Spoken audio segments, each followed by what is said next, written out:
झालं असं की फकीर उडाला आणि सांगितलं, हे 6 घोडे समोरच्या बाजूला दिसत आहेत.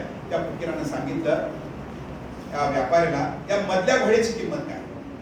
या मधल्या घोड्याची किंमत काय? आता मला सांगा की मधल्या घोड्याची किंमत काय? नेमकं त्या असणाऱ्या व्यापाऱ्याला शॉक बसला की बापरे, हा माणूस ही मधलं घोडं म्हणजे कोणचं घोडा? आपला की घोडा आहे?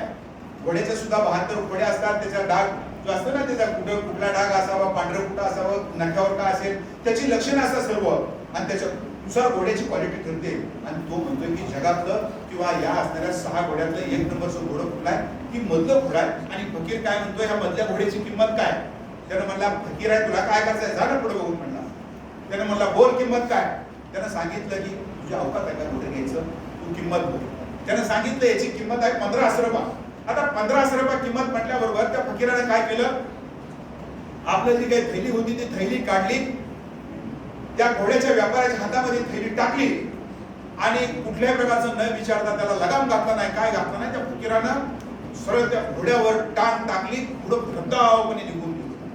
फकीराला लक्षात आलं की 5 मिनिटात काही जादू झाली का काय माझ्यावर?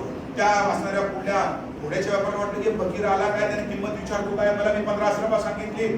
त्यानं थैली टाकली आणि घोडं निघून नेमकं झालं असेल काय, वर जाऊ दे, मला घोडं जाईल का माझं, पण सांगितलेली किंमत तर आहे का नाही. म्हणून त्यानं जी जी काही पिशवी असेल, त्याचं कपड्याची थैली असेल, ती थैली उघडली आणि थैली उघडून त्यानं सांगितलं, बघितलं मध्ये, अरे बापरे, मला मी 1500 रुपये म्हणतो, ही तर 50 रुपये निघाले, हे काय प्रकार आहे? तो पैसे वाजवायला लागला, पैसे वाजवायला लागला, वाजवत वाजवत त्यानं वाक्य उच्चारलं, कहीं एक शिवाजी तो नहीं था, कहीं ये शिवाजी तो नहीं था, शिवाजी हो सकता है. फकीराला म्हणतोय तो की फकीर नाही आहे, शिवाजी हो सकता है.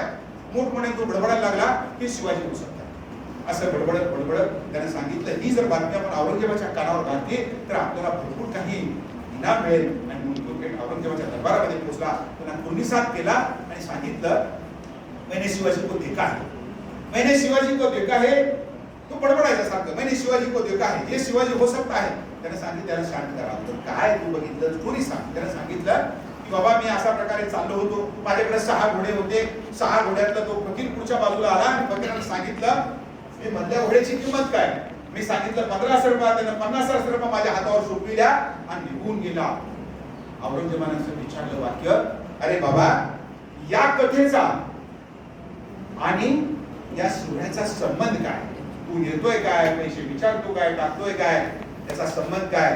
त्या घोड्याच्या व्यापाऱ्याचं वाक्य होतं की जहापनाह, या जगाच्या पाठीवर एकच माणूस असू शकतो, तो नजरेनं जनावर पारखणारा आणि त्या जनावरांसाठी पाहिजे तेवढी किंमत देणारा एकच माणूस असेल, त्याचं नाव छत्रपती शिवाजी महाराज.